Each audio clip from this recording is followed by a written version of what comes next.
Bismillahirrahmanirrahim. Alhamdulillahi rabbil alamin. Allahumma salli wa sallim ala nabiyyina Muhammad wa ala alihi wa sahbihi ajma'in. Rabbi shrah li sadri wa yassir li amri wa hlul 'uqdatam min lisani yafqahu qawli. Allahumma arinal haqqa haqqan warzuqna ittiba'ah. Ya Allah, tunjukkanlah kami yang benar itu adalah benar dan permudahkanlah bagi kami untuk mengikut kebenaran tersebut. Wa arinal batila batilan warzuqna ijtinabah. Ya Allah, tunjukkanlah kami yang batil itu adalah batil dan permudahkanlah bagi kami untuk menjauhkan diri daripada kebatilan tersebut. Wahdina limakhtulifa fihi minal haqqi biiznik. Bila kami petunjuk dalam isu-isu yang diperselisihkan dengan izinmu, innaka tahdi man tasha ila siratim mustaqim. Sungguhnya engkaulah yang memberikan petunjuk kepada siapa yang kau inginkan ke jalan yang lurus. A'udzu bikalimatillahi tammah min kulli syaitanin wahammah wa min kulli ainin lammah. Muslimin muslimat yang dirahmati Allah, pertama-tama terimalah salam ukhuwah daripada saya. Assalamualaikum warahmatullahi wabarakatuh. Selamat datang saya ucapkan kepada semua ke dalam sesi kita pada hari ini. Hari ini merupakan sesi yang kita akan mengupaskan hadis ke-101 daripada kitab Umdatul Ahkam karangan Imam Al-Maqdisi rahimahullahu ta'ala. Hadis pada hari ini yang kita nak kongsikan dengan antum sekalian adalah hadis yang ada kaitan dengan bab sujud sahwi. Sujud kerana yang dilakukan kerana terlupa sebahagian perbuatan dalam solat. Apa hadisnya? Kita bacakan terlebih dahulu hadisnya, teks Arabnya, hadis ke-101 yang berbunyi. An Muhammad bin Sirin an Abi Hurairah radhiyallahu anhu qala Shalla bina Rasulullah sallallahu alaihi wasallam ihda salatai al-ashi. Qala Ibnu Sirin wa sammaha Abu Hurairah walakin nasitu ana.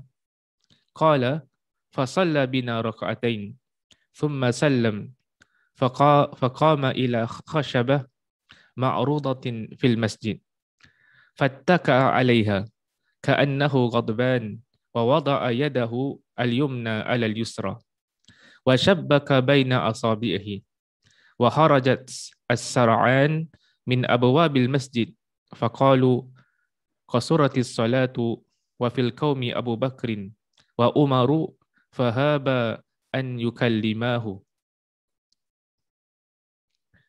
wa fil qaumi rajulun fi yadayhi tulun yuqalu lahu dhul yadain faqala ya Rasulullah anasita am qasaratis salah qala lam ansa wa lam tuqsar faqala akama yaqulu dhul yadain faqalu na'am fataqaddam fasallama tarak thumma sallam thumma kabbara wa sajada mithla sujudi aw atwal thumma rafa'a ra'sahu fakabbar thumma kabbara wa sajada mithla sujudi aw atwal thumma rafa'a ra'sahu wa kabbar farubbama sa'aluhu thumma sallam faqala fanubbi'tu anna Imran bin Husain qala thumma sallam. Apa maksud hadis ini? Daripada Muhammad bin Sirin daripada Abu Hurairah radhiyallahu an, dia berkata, Rasulullah sallallahu alaihi wasallam menjadi imam kami pada salah satu di antara dua salat petang. Imam Ibnu Sirin berkata, Abu Hurairah radhiyallahu an secara tenang menyebutkan nama salat petang tersebut, namun aku lupa namanya. Lantas Rasulullah sallallahu alaihi wasallam menjadi imam salat kami dengan 2 rakaat. Jadi hadis ni diriwayatkan oleh Muhammad Ibnu Sirin yang diambil daripada Abu Hurairah radhiyallahu an, sahabat Nabi sallallahu alaihi wasallam yang banyak meriwayatkan hadis Nabi. Jadi dalam hadis ini disebutkan yang pada satu ketika Nabi sallallahu alaihi wasallam menjadi imam salat pada salah satu di antara 2 salat petang. Jadi di antara salah satu daripada dua solat petang yang dimaksudkan kat sini adalah sama ada solat zuhur ataupun solat asar. Kata Ibnu Sirin, Abu Hurairah menyebutkan nama solat petang tersebut, namun aku lupa namanya. Jadi oleh kerana Muhammad Ibnu Sirin dia terima hadis ini daripada Abu Hurairah, dia kata Abu Hurairah pernah beritahu dia tentang apakah solat petang tu. Adakah yang dimaksudkan solat zuhur ataupun solat asar. Cuma dia terlupa. Jujur sungguh para perawi, kalau mereka rasa ragu-ragu terhadap sesuatu, secara terus terang mereka mengatakan yang mereka tak ingat. Lalu Rasulullah SAW jadi imam salat kami dengan 2 rakaat. Jadi solat yang zuhur ataupun asar tu dilakukan, yang kebiasaannya dilakukan dengan 4 rakaat, tetapi dalam hadis ini disebutkan solat tersebut hanya dilakukan dengan 2 rakaat sahaja. Kemudian baginda SAW mengucapkan salam. Selepas itu baginda menuju ke papan yang dilintangkan di masjid dan bersandar di atasnya seolah-olah dalam keadaan marah. Lalu baginda SAW meletakkan tangan kanannya di atas tangan kirinya dan beliau menyilangkan jari jemarinya. Orang yang terburu-buru segera keluar daripada pintu masjid dan berkata, rupa-rupanya salat telah dikasarkan. Jadi Nabi salat zuhur ataupun asar, Nabi tak salat 4 rakaat pada hari tersebut. Nabi SAW salat 2 rakaat saja. Lalu Nabi SAW memberikan salam. Bila Nabi SAW dah berikan salam, Nabi pun bangkit berjalan menuju ke satu tempat.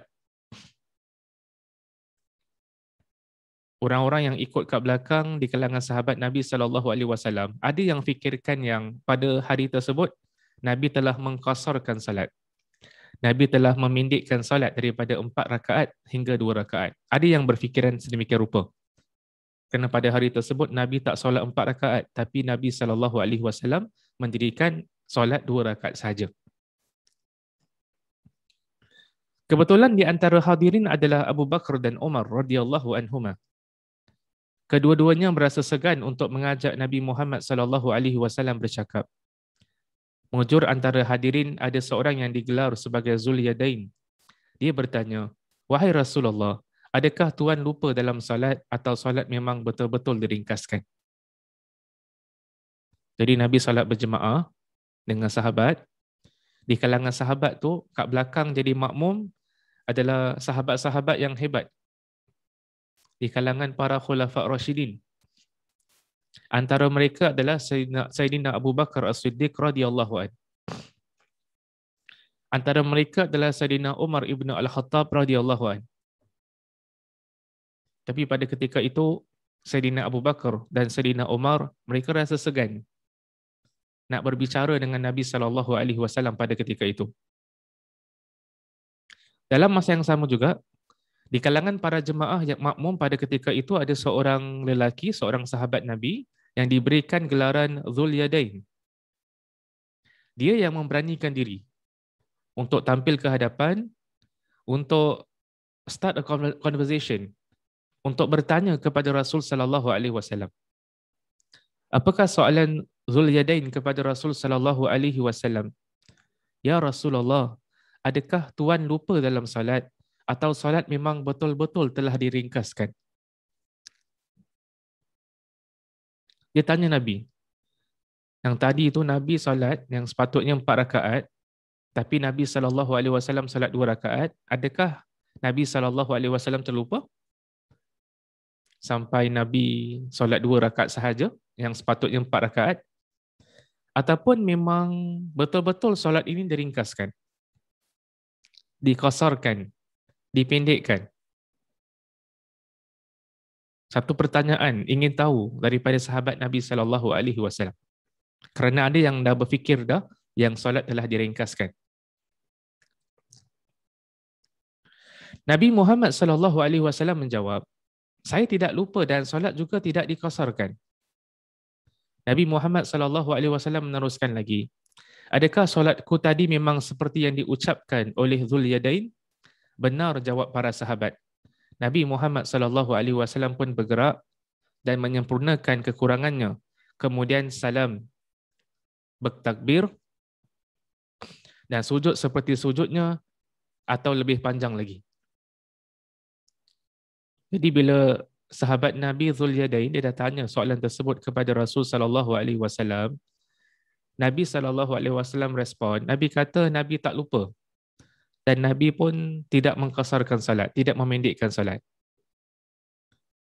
Lalu Nabi SAW ingin mendapatkan kepastian daripada para makmum yang lain. Betul ke? Benarkah apa yang diucapkan oleh Dzul Yadain ni? Yang tadi dia tanya soalan, adakah solat ni telah dipendekkan?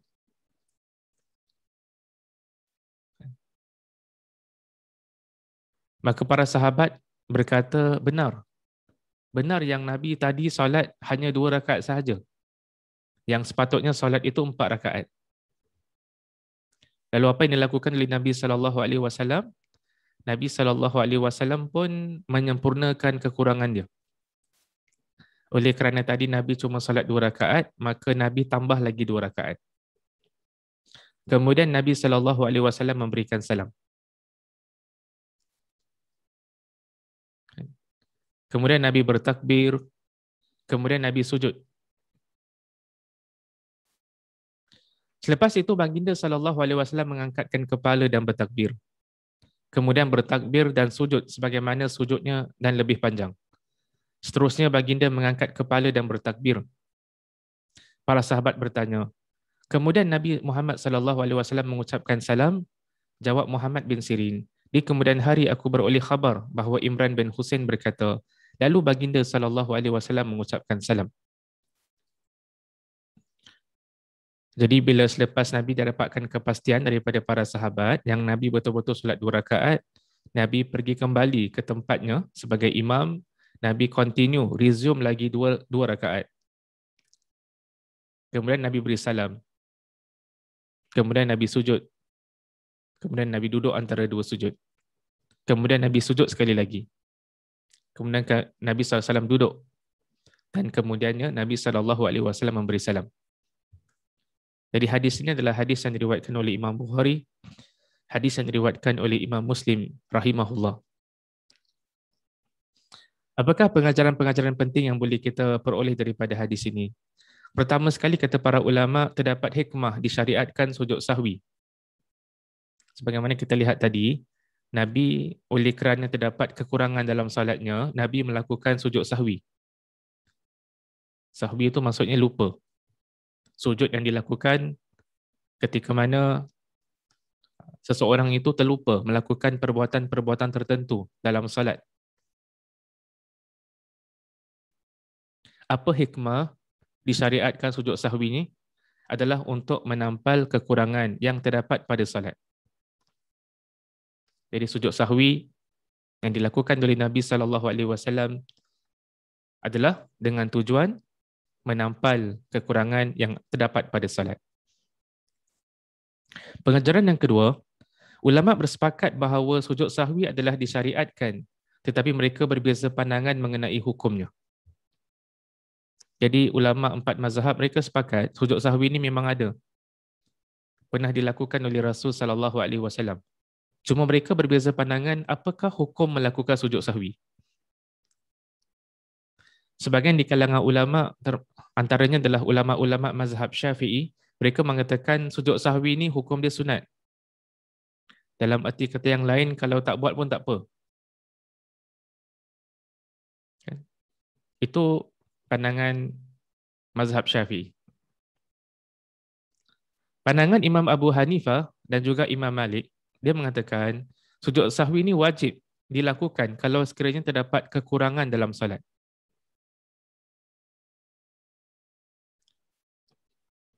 Mazhab Imam Ahmad pula mengatakan sujud sahwi ini adalah wajib kalau sekiranya berlaku perbuatan tambahan dalam salat, kalau sekiranya berlaku kekurangan dalam salat, ataupun kalau sekiranya berlaku keraguan dalam salat. Ketiga-tiga keadaan ni wajib. Itu mazhab Imam Ahmad bin Hanbal. Jadi ulama selisih pandangan. Adapun kat Singapura ni banyak ikut mazhab Syafi'i. Mazhab Syafi'i mengatakan sujud sahwi ni hukum dia tak sampai kepada peringkat wajib. Hukumnya adalah sunat. Kalau tak melakukan, taklah sampai kepada peringkat dosa. Yang ketiga, kata para ulama terdapat hikmah di sebalik kelupaan yang menimpa Nabi. Nabi sepatutnya solat 4 rakaat, tapi Nabi tersolat 2 rakaat. Ada tak hikmah? Ada. Apa hikmahnya? Hikmahnya adalah untuk mengajarkan umat Nabi SAW. Kalau kita face the same problem, kalau kita berada pada situasi yang sama, kita solat, kemudian kita terlupa. Solat zuhur 4 rakaat, kita terlakukan 2 rakaat sahaja. Kemudian kita beri salam. Jadi antara hikmah kenapa Nabi terlupa dalam salat itu adalah untuk mengajarkan kepada kita apa yang sepatutnya kita lakukan kalau kita berada dalam situasi yang sama. Itu antara hikmahnya. Untuk menjelaskan hukum hakam. Especially dalam keadaan seseorang Muslim itu terlupa. Yang keempat, keluar daripada solat sebelum sempurnanya solat dengan sangkaan bahawa solat telah sempurna tidak membatalkan solat. Jadi kata para ulama, orang tu kalau dia keluar daripada solat, sedangkan solat dia belum sempurna, macam yang dilakukan oleh Nabi SAW. Nabi ingatkan solat dah selesai dah, Nabi pun beri salam. Tapi ternyata belum selesai lagi. Adakah dengan perbuatan memberi salam terus kita kata solat tu batal? Ada tak peluang untuk resume solat tu? Ada. Boleh resume solat tu. Orang kalau dia solat yang sepatutnya 4 rakaat zuhur, tapi dia satu hari dia terlupa, dia tersolat 2 rakaat sahaja, kemudian dia beri salam, kemudian orang di sekeliling dia tegur dia. Kenapa hari ini solat zuhur 2 rakaat sahaja? Kenapa tak solat 4 rakaat? Lepas tu dia pun tersedar kesalahannya. Boleh tak dia continue solat, disambung solatnya, rakaat ketiga dan keempat boleh. Tak jadi masalah. Selagi mana waktunya itu tidak begitu lama. Selagi mana waktunya tidak begitu lama, boleh dia resume solat dia. Tapi kalau waktu dia dah lama kan, orang tu dah tersalah, dia beri salam, kemudian dia pergi makan dulu kat dapur, dia pergi tengok TV dulu, dia pergi call orang dulu, dia pergi toilet dulu. Ini semua waktu dah lama sangat lah, yang mana dia kena ulang daripada awal. Tapi kalau sekiranya waktunya tak begitu lama, maka boleh dia sambung solat tersebut. Yang kelima, kata para ulama, pergerakan yang banyak yang dilakukan disebabkan terlupa tidak membatalkan solat. Sebagaimana dilakukan oleh Nabi SAW. Nabi solat 2 rakaat, kemudian Nabi beri salam, Nabi jalan pergi depan.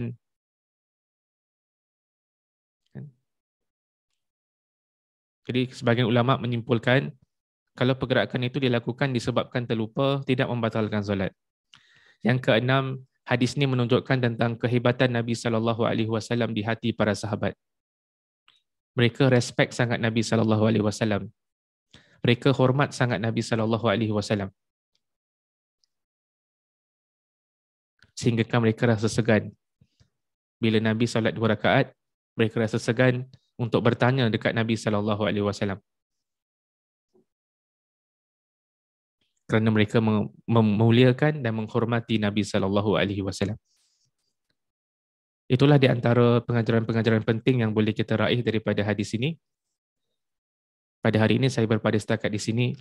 Kalau sekiranya ada kebenaran dalam apa yang disampaikan, itu datang daripada Allah Subhanahu Wa Taala. Kalau sekiranya ada kekurangan dalam penyampaian, itu datang daripada diri saya sendiri. Saya minta ampun kepada Allah dan saya bertaubat kepadanya.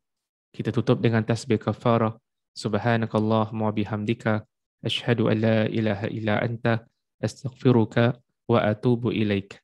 Sekian. Assalamualaikum warahmatullahi wabarakatuh.